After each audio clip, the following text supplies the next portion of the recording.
All right, I am Jeff Anderson, and I am here with a very courageous survivor who has been earlier identified as Jane Doe 20 because she brought suit. She's made the choice to be here with us today, born of courage, to share her name with you, and it is Marie Mielke, and Mielke, and she'll be sharing it with you. Before we hear from her, I think it's important to understand the context of her making this choice today to come forward and speak her truth to power. Because of the John Doe settlement that was made, and the provisions in it, we have been permitted and now received some files. And one of those files is that of Father Keating, this priest, and that is the priest that sexually abused her, that whose file is right here. And this file reflects the way the Archdiocese top officials chose to handle Marie's report when she came forward many years ago, and how they chose to protect Keating, and how they chose to handle this courageous survivor some years ago. The file also is a testament to the courage of John Doe in requiring that certain things be done as a part of his settlement that we announced. And this is one of the fruits of that courage and of so many other survivors' labor. By way of background, Marie first made contact with us in October of 2013, and we met at your home. Mm-hmm. And before we go forward, Marie, why don't you just identify yourself for these folks, not as Jane Doe 20, but tell them who you are. My name is Marie Mielke. Okay. And how old are you? 29. Okay. In October of 2013, Marie made a call to us, and Mike Finnegan and I visited with you at your home. Yeah. And she had told us about how this Father Keating had abused her as a teen, and how she had come forward to the Archdiocese and brought it to Kevin McDonough and to the review board. And she told us how they had treated her and sent her the message they really didn't believe her, and how Keating was allowed to continue and still a professor at St. Thomas University. She told us about the struggles that she had had, and she'll share those with you. That day, we came back to this office, Mike Finnegan and I, and we prepared a lawsuit. And that next day, we served that lawsuit. That means handed it to Michael Keating. We located him and found him and handed it to him. And that was a decision by Marie to take some action and some power back over your own life. And out of concern for others, because he needed to be exposed in her view, and in your words, he's got to be exposed. And so that day he was removed from active ministry, and she has continued her journey of recovery since then.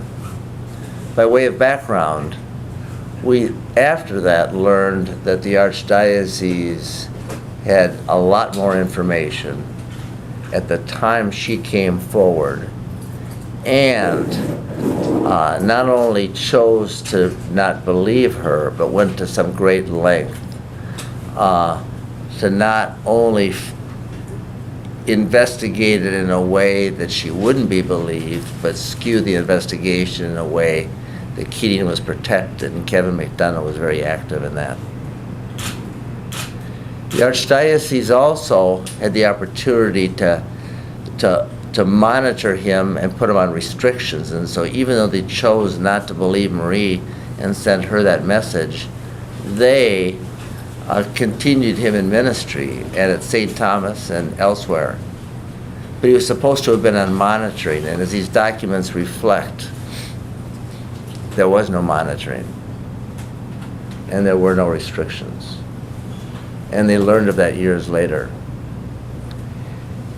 And it was because of Marie's action that some of this can be revealed, and because of the courage of John Doe, who has gone before, this file is now available to us, and to learn from it.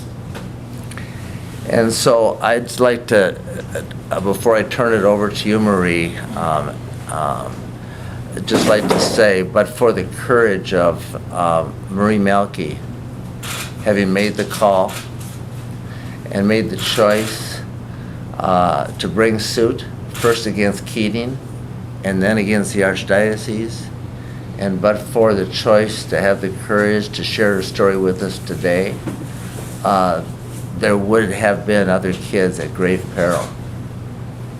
But because of that, Marie,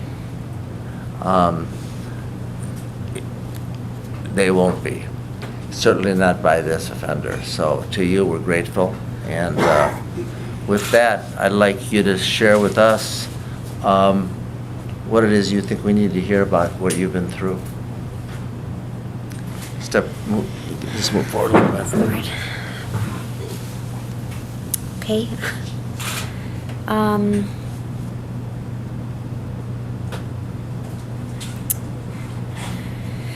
Well,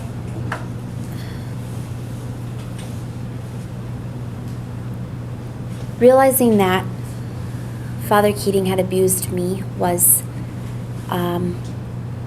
just as shocking to me as I think it probably is to people who know him or know of him. He was a family friend, and he was like family to my parents and to my siblings and I. Being abused by him was the greatest betrayal of my life. And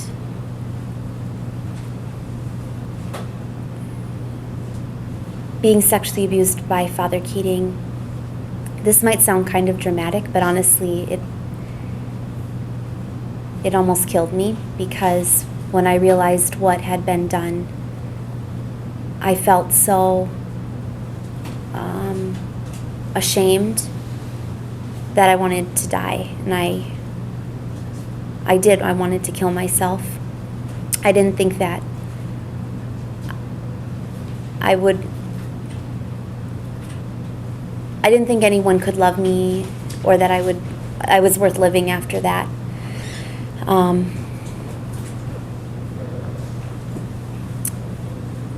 I think it was especially confusing because we loved and trusted him so much, and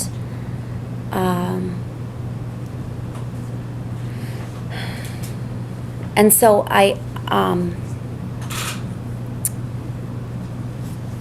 really didn't. When I did come forward, when I decided that it was time to come to the Archdiocese and tell them what had happened. Marie, before you go to the Archdiocese coming forward, tell the folks a little bit about the struggles you had and why you hadn't been able to talk to others about it, and what caused you to share the secret, and what struggles had you had. Okay. Well, I first realized that I was actually abused by him when I was 19. I was in a social problems class at my school, and when I was a freshman, and it was the last class of the semester, and it was actually the last chapter of the book that we were reading. It was on sexual abuse, and I remember sitting in the back of the class reading through the bullet points of what sexual abuse is, and I will never forget it because I was wearing a green shirt. I remember things like that, and I was sitting in the back in this green shirt, and I remember looking at the bullet points following as I went down, and I all of a sudden just got this sick feeling, and I realized that had happened to me. That had happened to me, and it was Father Keating that did it. And I got up and I excused myself from the classroom, and it was that, from that point on, it was just this downward spiral of things that I didn't understand. Flashbacks. I didn't know that they were called flashbacks at the time, but I knew that when I would see things that maybe, for instance, I was abused. I remember being abused by him at one point, and we were in St. Paul, and I could see the first sign, the number 1 sign in downtown St. Paul. It flashes around the building. Whenever I would look at that, I would all of a sudden start having flashbacks of something that I didn't understand, and I didn't know why. All of a sudden I couldn't breathe, or I would start crying, or I was having all these PTSD reactions to things that had been associated with him. And it got so bad that I was so, I don't know, it's such a journey remembering from that point to this point, but I feel like I almost lost my ability to function. Like, I could still, I was so depressed I lost my sense of taste. I couldn't feel wherever he had touched me. I had no feeling there. So to bring back feeling, I started cutting myself. I felt like I must have been the one to somehow allow the abuse to happen, and so I needed to punish myself for that, because he was such a good man, and quote unquote, how could I have allowed that to happen at 12 years old, 12, 13, 14, 15, What, Marie, then made you, what got you to come forward with this to the Archdiocese, and what year was that? Okay. And tell us what happened there. Okay. On January 22nd, 2006, I was home by myself, and I lined up all of my pills, and I was getting ready to take them. A neighbor happened to just stop by to check in on me, and thank God she did. And I was hospitalized for 10 days, and it was during that time that I realized it was time to come forward to the Archdiocese. I had actually confronted Father Keating by myself. I met with him alone initially and just said, I think you touched me inappropriately when I was young. And by the end of the conversation, he had turned it around so much that I was apologizing to him for making him feel like that. So I realized after I'd been hospitalized, and during my hospitalization, it was my first realization that, Marie, this was not your fault, and you need to say something. So I brought it to the attention of the Archdiocese at that point. So I don't exactly remember the exact date, but I do know that it was spring semester of 2006. And the records reflect, and the file shows that Kevin McDonough ultimately conducted an investigation. Mm-hmm. And you were asked to appear in front of what is called the then review board, right? The review board was something that they asked me to come to, and it was a room kind of like this one with a big table, and I was sitting at the front of it, or at the head of it, I guess, with about 12 people sitting around it. And I remember initially thinking that I would be meeting with psychologists or specialists in the area of sexual abuse. And then I remember they went around the table and introduced themselves, and then they gave their profession. And it was things like architect and lawyer, or they were lay people. They were not, first of all, there was one priest in there, I think, or maybe Father Kevin McDonough, Father DeGrood. then my quote-unquote advocate at the Archdiocese, Greta Sawyer, and then just this handful of lay people who were not specialists. There was one psychologist who I remember actually being the most brutal in that situation. They could ask me any question they wanted and no one stopped them. So, where did he touch you? What did it feel like? Where were you? What were your parents doing? There was no compassion. Actually, I can say that honestly. I mean, it was so re-traumatizing. And again, for someone who's been sexually abused without the right amount of therapy or the right kind of therapy, to go in and to have to sit there and to talk to 12 strangers about how a man touched you when you were 13 years old is really, well, it's two things. Number one, I think it's inappropriate. And number two, I think it was devastating. And then after you appeared in front of the review board and you even gave them a DVD that you prepared of some details about what had happened, you later learned that they found the allegation that you had made to them and reported and told them about to be unsubstantiated. How did you take that? How did that make you feel? Well, that was devastating. And you learned that Keating then was allowed to continue in ministry. And you're a person of faith and you're active in the church, correct? Yes, I am. So how did you deal with that? Tell us about that. Well, personally, it made, it was interesting because his abuse was so twisted, and it was so consistent and subtle, but so damaging, that for me, so much of my life was scary. Going outside was scary. Talking to people was scary. You know, I didn't know who to trust, and I felt so belittled and so afraid of so much in life, and I wanted to feel safe somewhere, and I wanted to feel safe at Mass because I did believe in God, and I still do. I still believe in God. I'm a practicing Catholic, and I was then, and I wanted to go to Mass, or I wanted to go to church to feel closer to the Lord during that time, and to be afraid to go to church was so frustrating for me, and really it made me so sad. And I remember the last time that I actually saw him. I'm really good with dates. It was November 1st, 2007. I remember because it was All Saints Day. It was a holy day of obligation. So I wanted to go, and so I decided to go to Mass at St. Thomas. And I had been told that he would not be able to minister anymore. So I thought, it's a beautiful church. I live close. That's where I'm going to go. And I got there early and was praying, and Mass started, and my eyes were closed, and when I looked up, he was on the altar. And that just made me feel so sick, you know.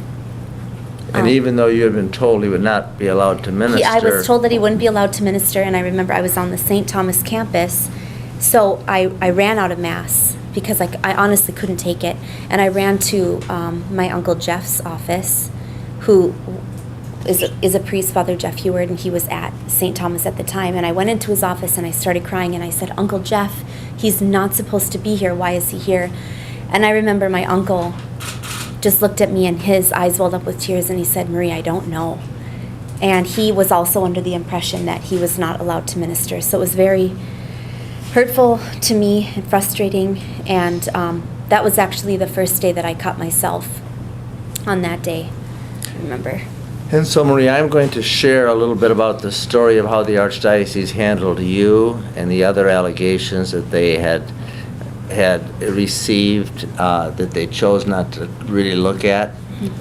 But before we get to that, you made the decision to come here today and use your name. What brought you to this point?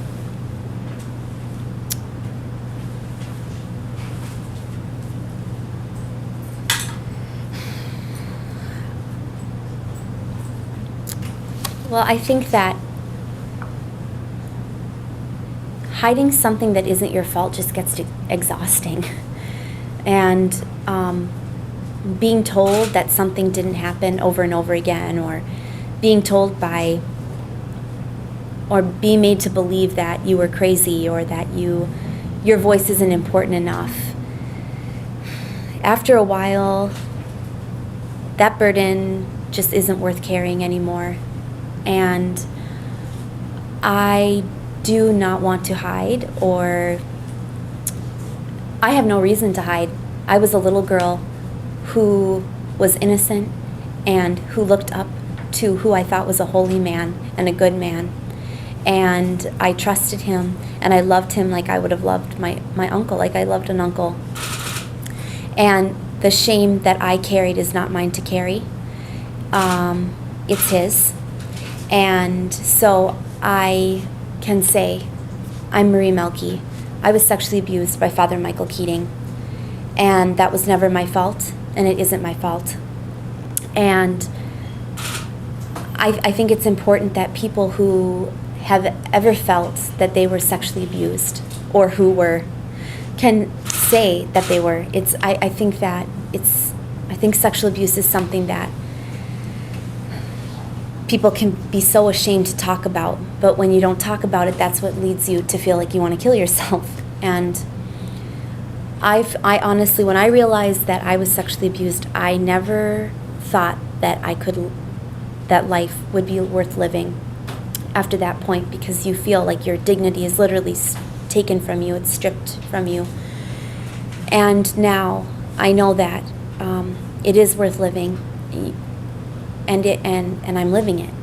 And so I don't want to live in the shadows anymore. And Marie, you've taken your life and your power back. You've found a supportive and lovely husband. Yes. You feel worthy of that love. Yes, I am. You are now the mother of 2 beautiful children, 1 recent infant. Mm-hmm. Yes. And you've also made some choices to not only bring suit, but to go public here. And what is it that you want to have happen by not only bringing suit, but going public with your story? I know that there will be certain people who will choose not to believe me, but I hope that everyone will, because this isn't fun. I mean, there is no reason that I would ever make up something like this and go through all of the pain and hard work that I've gone through for something that isn't true. My hope is that people will believe me and believe other people like me and stand behind them, because people like me and their spouses and their families, they need support. They don't need to be hurt anymore or beaten down anymore. And I also hope that a huge motivation for me doing this today is that if there's anyone listening to this or who hears my story,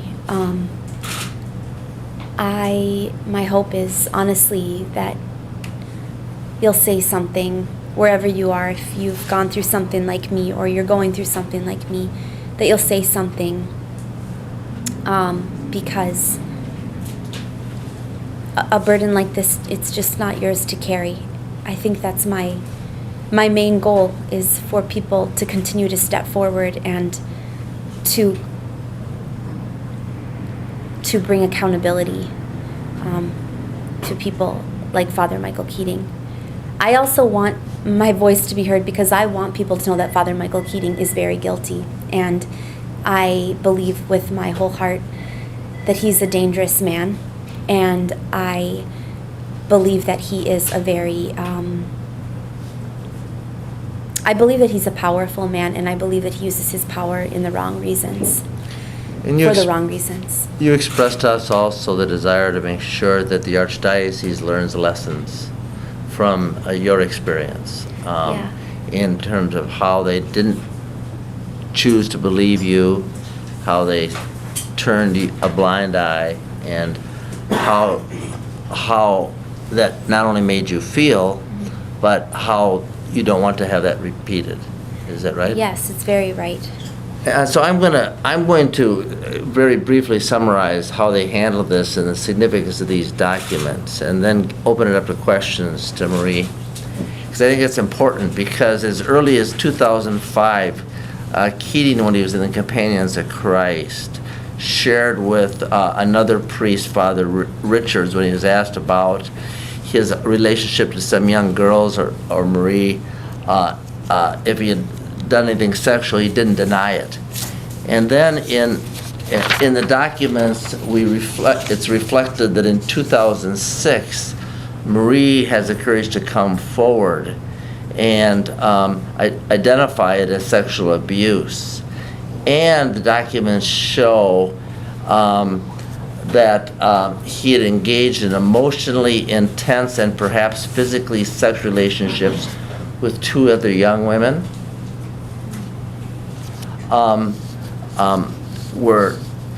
which were largely ignored.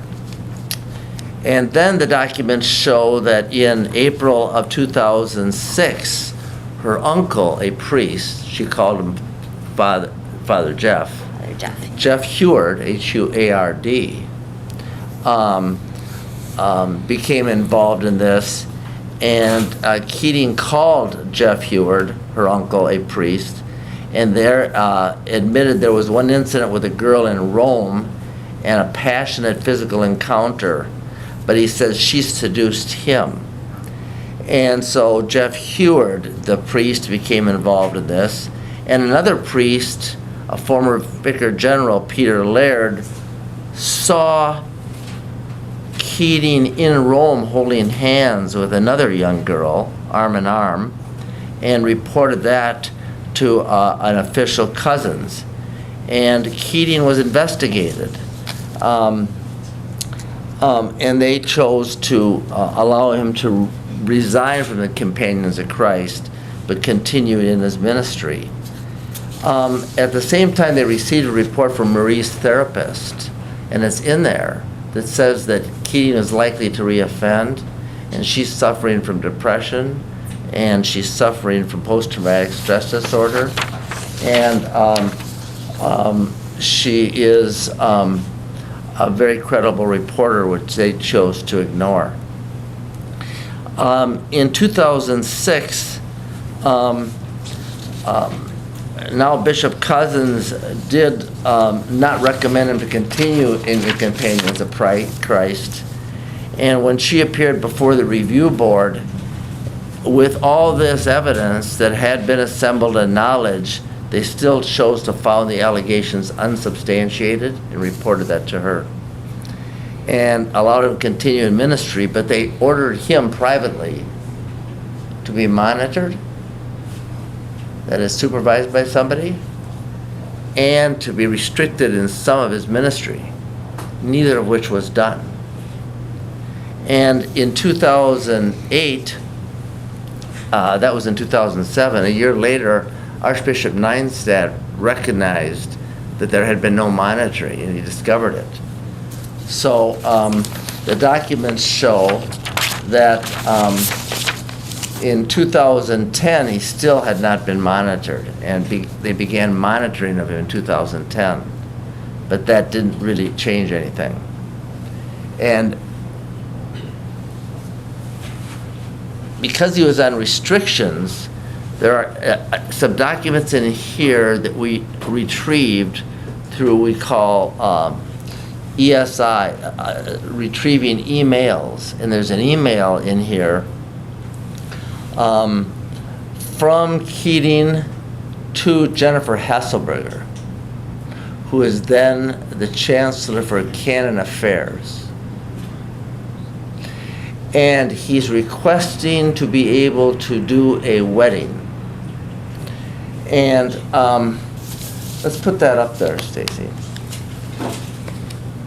And the email reflects that he wants to do a wedding out of state. And at the bottom of it, he says, "Hello, Jennifer." And then at the top of it, She says, "Thank you for the message. I believe you reviewed the form, and the form requires me to sign that you have not been accused of sexual abuse." So the chancellor refuses to give him permission to do the ministry in Atlanta. He goes around her to Kevin McDonough, and Kevin McDonough sends an email, show the next one, that says, "I'll handle it." And he emails Kevin McDonough. Kevin McDonough says, "I'll handle it, and I'll let you do this wedding."